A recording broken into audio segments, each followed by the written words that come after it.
Well, my name is Uriah Windry. I guess I was introduced, but first of all relationships, if they're going to last, need to start with God.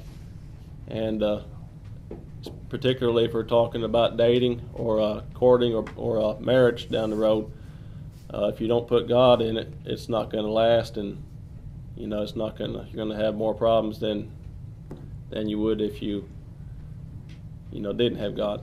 But my wife Hannah, she's got a few things we'd like to share as well. You guys. I'm sorry we couldn't show the video. How many have seen the video this week? The 22-minute video? Okay. Maybe y'all can watch it. I'll give you some more cards, those that you didn't get cards, but We forgot to mention last week, but there's like a 2-hour version and there's like a 20-minute version, so the 20-minute was a little easier to watch. But anyhow, I know y'all been on the topic of dating and purity and loving God, and that's the most important thing that we can leave with you tonight, is that if you don't have a relationship with God, that'd be the first thing you need to seek the Lord with your whole heart, give Him everything, and then He'll give you the desires of your heart. But we're just going to make a demonstration here, talking about keeping yourself for your life's partner, your husband or your wife in the future. But I was just going to make a quick demonstration with this candy bar. how many likes chocolate? I would say most of us, even though it's not the best thing for us sometimes. Oh yeah, it is. Does anyone want this? Before you open it, does anyone want this chocolate bar? Okay. He can give it to me. I don't know if I can open it out. They make these wrappers pretty good. But you want to help me with that? I don't know if I'm gonna know. Little bitty fingers.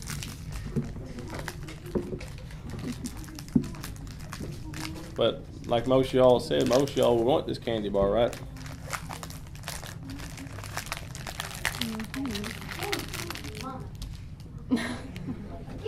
Not.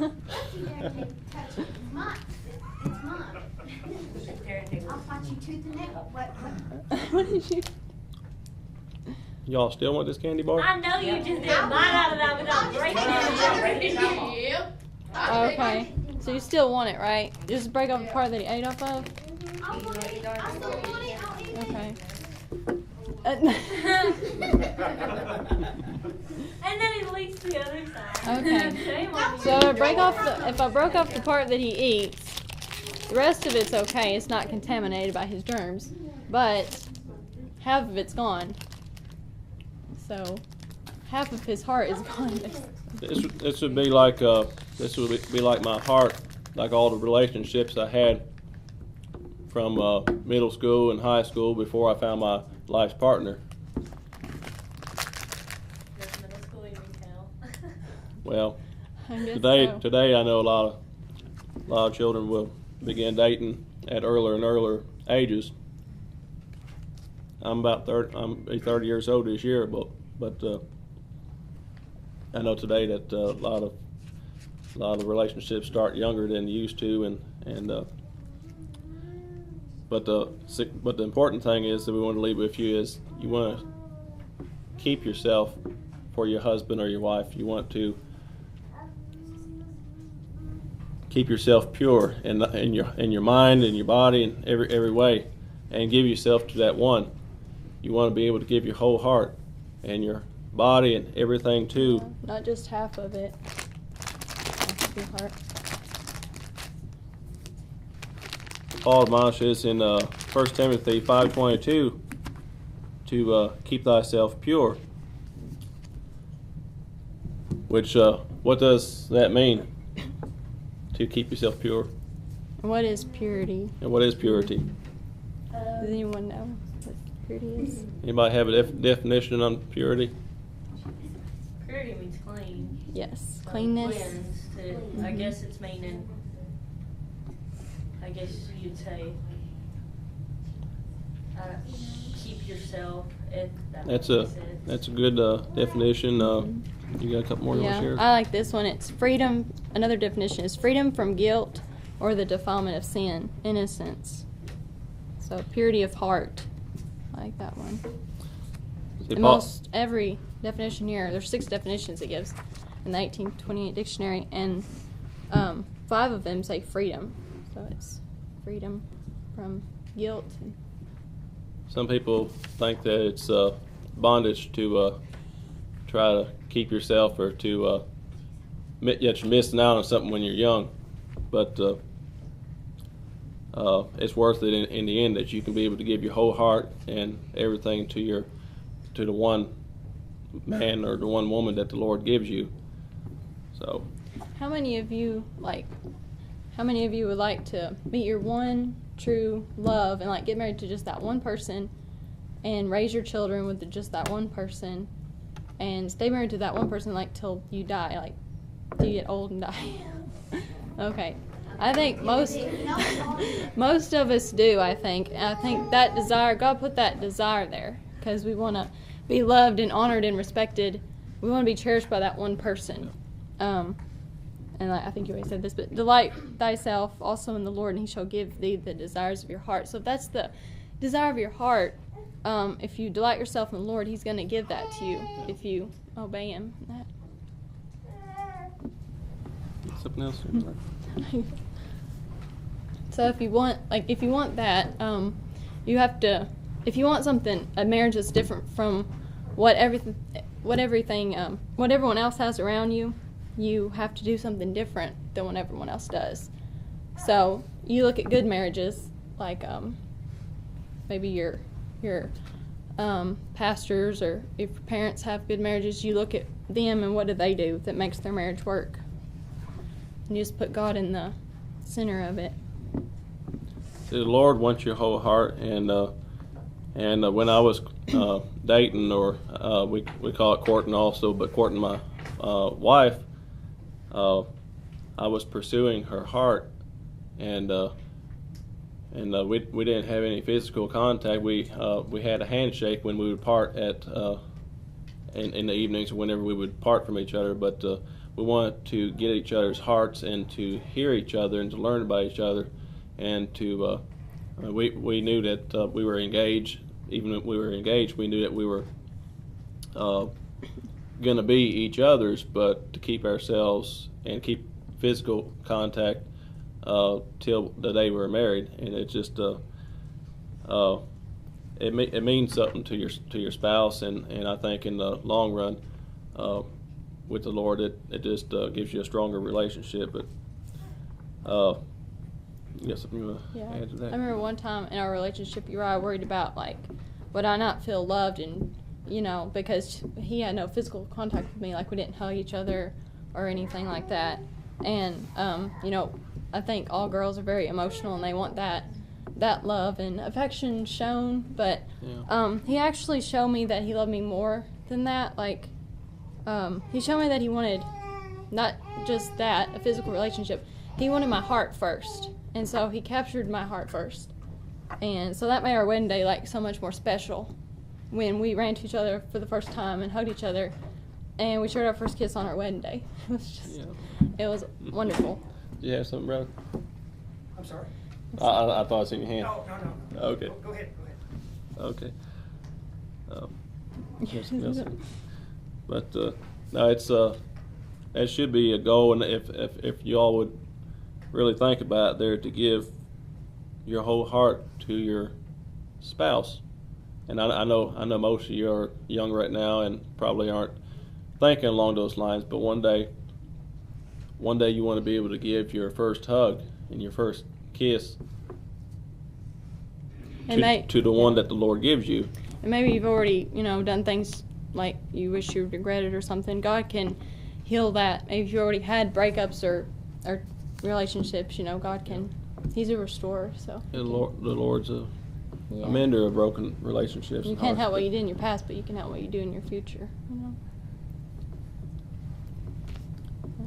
But if you want a beautiful love story, you You can't write that by yourself. You have to let God write your love story.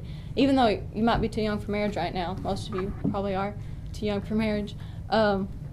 You can still give him this area of your life right now. You can say, Lord, help me wait. You can give him the pen to your love story and say, God, help me wait for the one. God knows best there, God is love, and, without him, without the Holy Spirit there, we wouldn't know how to love each other and love our brother and love our spouse, and, we have to know God to really know what love is. And go ahead. Your purity and the gift of marriage are such wonderful gifts. They're like to be treasured and cherished, and you just don't want to give that away to anybody. You want to save it for that one person because it's very special. You had a question. Well, I'm just wondering. You guys, of course, the whole time that you were dating, okay? Mm-hmm. You never touched each other. Except with a handshake. No, except for the handshake. And then when he put the ring on my finger. I'm sorry? And then when he put the ring on my finger, that was it. Yeah. But you never did you ever want to just grab him, or did you want to grab her and just hug her till she popped? How did you? I know you had to do that. Is that right? Did you want to do it? And how did you have self-control? I want to say that probably when I would think along those lines, that I would think about our wedding day and the loss that we would have then, I guess, of our first hug and our first embrace, and of course I would think that the Lord, of course I know the Lord was watching us and was with us even when we were alone, and we had a lot of times that we were alone together, and just my thoughts on that there. I think if we would have embraced each other, if we would have held each other's hands with or without, we weren't around our parents all the time, or around chaperone, I guess. I think that would have maybe made it harder, but since we never started that, I think it was easier. Of course, knowing her daddy too was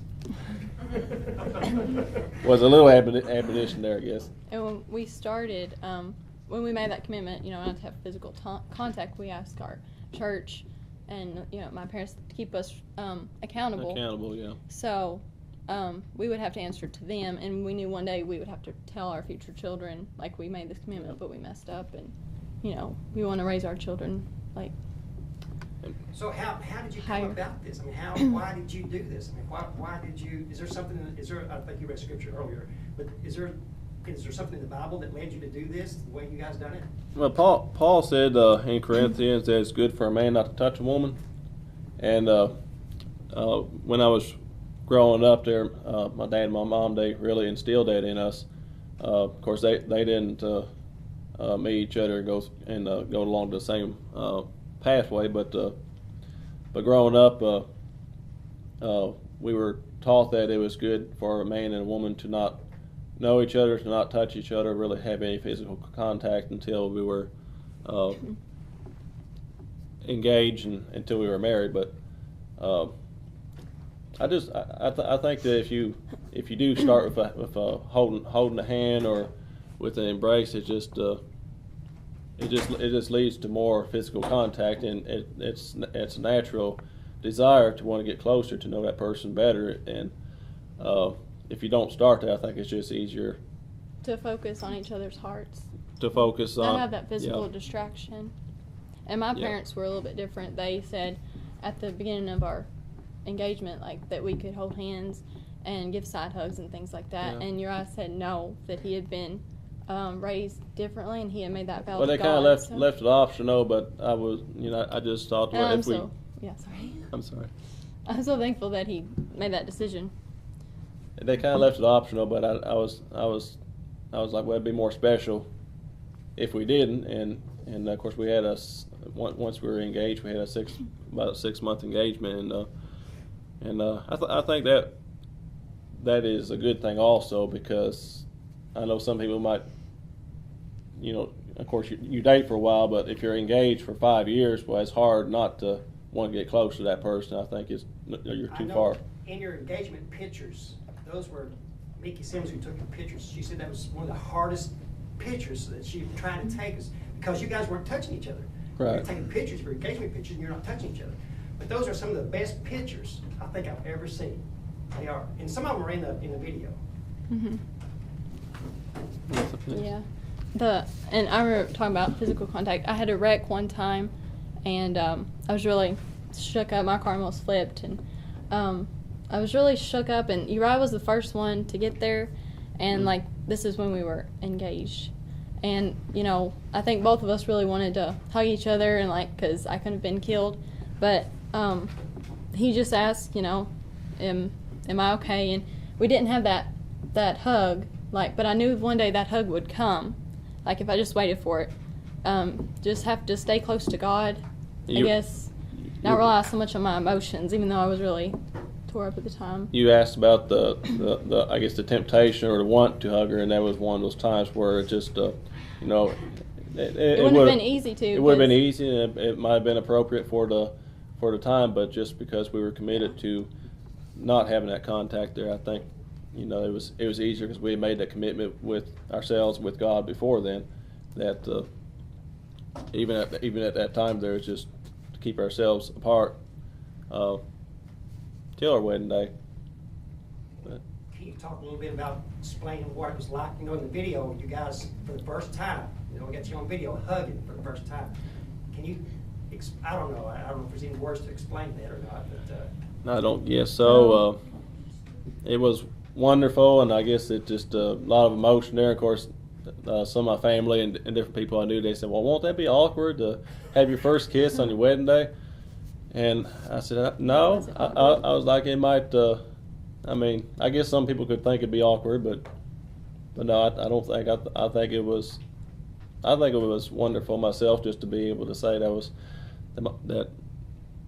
the first kiss we ever had, and that she was the only girl I ever kissed. And that's just, I would, going through that there, I would encourage that, but. We hadn't seen each other for 8 days before our wedding. We decided not to see each other, not have any phone calls or texts or anything, because we didn't want to be distracted or, let up the last minute, and because, we're going to get married in a few days, so it doesn't matter. But that's not true. We weren't married yet, so that made our wedding day so much more intense. I've heard seeing each other. I've heard of a lot of people that had tried to go along the same commitment, and a few days before they were married, then they give in there. It's like, well, that wasn't, that's just made it that close there, and then you can't believe your testimony there. Can you go? In the video, I remember part of where you talking about where you had your first conversation with your future husband, but you didn't know it. Yeah. But that's kind of funny. I don't know if you're supposed to talk about that or not. You want to tell a story or not? If you don't, Yeah. Since none of them have really seen the video. Yeah. When you call Pizza Hut. Mm-hmm. Yeah, we met at Pizza Hut. I was a waitress at Pizza Hut. You know this. But Uriah came in there for lunch a few days. He was doing a construction job. Mm-hmm. You can explain. I was working over on 100 down here in toward Maribone, and I come in that day, and I had my brother, which was Nathan and Wesley. So my brother and co-worker, and we came in, and of course Hannah was our waitress that day, and I just noticed her countenance, and that I don't really know how to explain it there, but I just seen an inner beauty that you don't see all the time, and somehow I knew, even though I didn't know that day, but I knew that would be my wife. And what did we? But he didn't dare say anything to me. The only thing he said to me was to order his food. So he came in there a couple more times after that for lunch, and then he didn't know my last name. I had my name tag, which is Hannah, and so he called Pizza Hut trying to get my last name, which I answered the phone, and then he realized it was me, and so then he got real nervous. He just hung up. I asked what time to close. Yeah, and I told him we close at 9 o'clock, and he hung up. But it was a while before we actually got together, because he wrote me a letter. Long story, but he stuck it in the Pizza Hut door, and I found it or my manager gave it to me days later, And I wrote him back, and That it was took the him a first- while to get the first letter. conversation, yeah. And so I wrote him a letter inviting him to church, and so he came to church. So he came to church for about a month, and he totally ignored me. And my parents got to know him better during that time. And I wondered why would you write someone a letter and, then go to their church and act like you're interested in me, but then not say nothing to me. So I was kind of confused, but my parents got to know him better. And eventually he asked my parents if he, start a relationship with me, even though we'd never really talked to each other. And he intended marriage, not just dating, but marriage. So that was kind of scary that I would be saying yes to a man So that. you talked to her dad about marriage before you talked to her? Yes. Or was it, no, you talked to her about courtship first, right? Yeah. Okay, I'm sorry. About starting a relationship, as far as Yeah. far But as courtship courting. leading to marriage. So. But no, that first month there, it's I wanted to step back and just pray about it, and seek the Lord, and because I've always been taught and believed from the Word that God intended one man for one woman for one man for life, or vice versa. But it's a serious relationship, and I didn't want to jump into something there and not be sure, not hear from God. And when I had that peace to pursue a relationship, that's when I talked to her parents, and they gave their blessing. And then my parents talked to me and asked me, so I had to consider it and pray about it for time. And then, I said I feel peace in going forward with the relationship. So then we started talking to each other and stuff. And yeah, it was about over a month later we were engaged. And then we were engaged for 6 months. Yeah, I have a question. Yeah, what age did you meet? Age? Yeah. I was 19. 20. Yes, I was 19. Oh, what time we met? Yeah. You were 27. Mm-hmm. Yeah, 19 and 27. When we met. Yeah, when we met. Yeah. I would encourage you guys, most of you not ready for marriage, so just wait till you are ready for marriage till you start dating, because you can avoid many breakups and heartaches, Mm-hmm. because of that. I think you said, say her right? I think you said last week, that you wish you hadn't dated in middle school or something. You said Don't do that. you said I that. have kids. So you need to listen to her because she's older and she's telling you don't date in middle school. So I think you just. Yeah. How will you know you got the right one? How will you know that? Sorry. You want to answer that? I think God will. Just maybe, I don't. God will let you know the right one if you pray about it. And I've been asked that first. before, and how did I know? I would just say that God gives you a peace, and the way I've always You'll have perfect peace about the relationship. the way I've always heard it there or read from the Word is that a man should be asleep till the Lord brings the woman that He made for him. And Adam, I think you spoke on this last week, but Adam was asleep, or the Lord put Adam to sleep there and brought or made Eve for him. And I think that in the sexuality, I think that you should be asleep until the Lord brings the one to you that'll be your spouse. And I think you'll know. I was asleep for, I guess you could say, 27 years, and I prayed for a wife, and I had asked the Lord if he had someone out there for me, and of course I didn't. I know I've heard the term dating around, and you have to try this person and that person, and you break a lot of hearts doing that. And I'm not saying that if you ever done that you can't have a perfect marriage or perfect relationship, but ideally, if you can wait for that one person, I think it's the way the Lord intended. And Boyfriend's mom this is? Hello, Siri.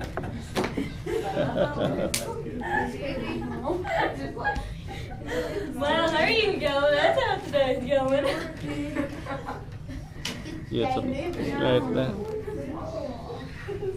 You should have answered it. Listen to the church. I was wanting to give you all of y'all a rose, because sorry. I'm sorry, you had your hand up.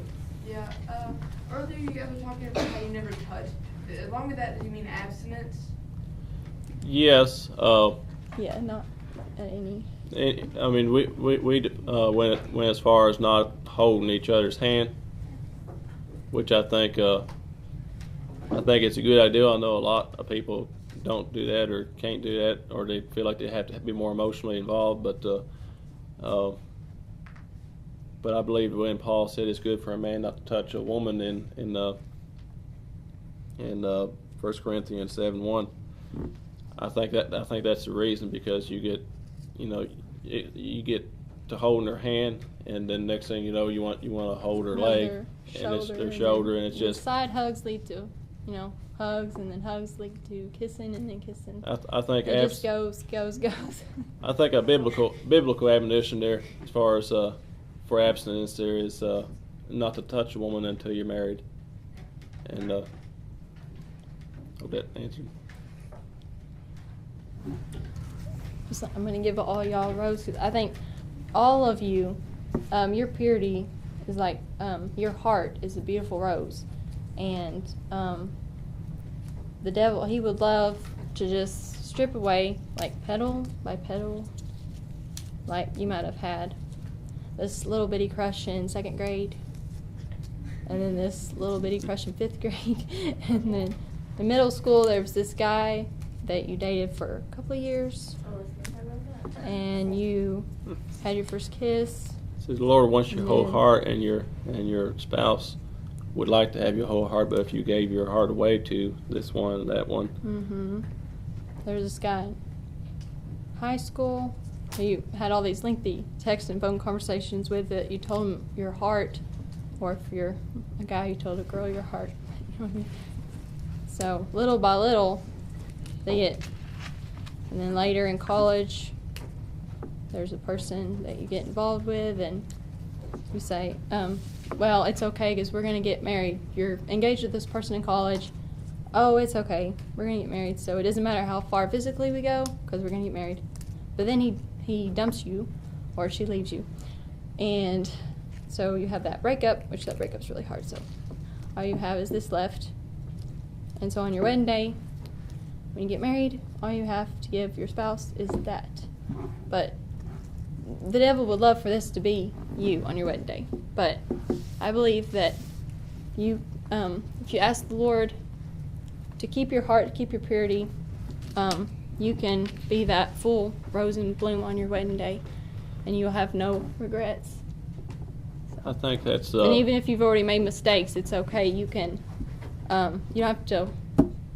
God can forgive you your past. You just have to worry about your future and make the right decisions in the future. I think that's the biggest thing I can say about keeping yourself, and that's like we're talking about the physical contact, and keeping yourself is, when you do find your life's partner, you don't have all that baggage. You're not bringing all those regrets and all those heartbreaks and all those memories and things into that relationship, which they'll cause they'll cause problems down the road. Baggage into your marriage. It's just it's best if you can try to avoid all that there, and you can only do that if you have a close relationship with God and just seek Him more and more each day, and not worry about who you're going to marry down the road or who's going to be your partner, because the Lord is in control, and you will find that perfect one someday if you wait for Him. I mean, y'all can go out there and try to do the work yourself. It's a lot easier to let God. But let God write your love story, and it'll be perfect. In 1 Corinthians it says, "But covet earnestly the best gifts, and yet shew I unto you a more excellent way. there's a more excellent way. Like when it comes to dating, you don't have to do what you see around you in the world. What the world does. You can do something different. Yeah. Any questions? No, it's 7 o'clock. It's after 7 o'clock. I don't know if these kids will get home. Yeah, Okay. I think we're. I think. done.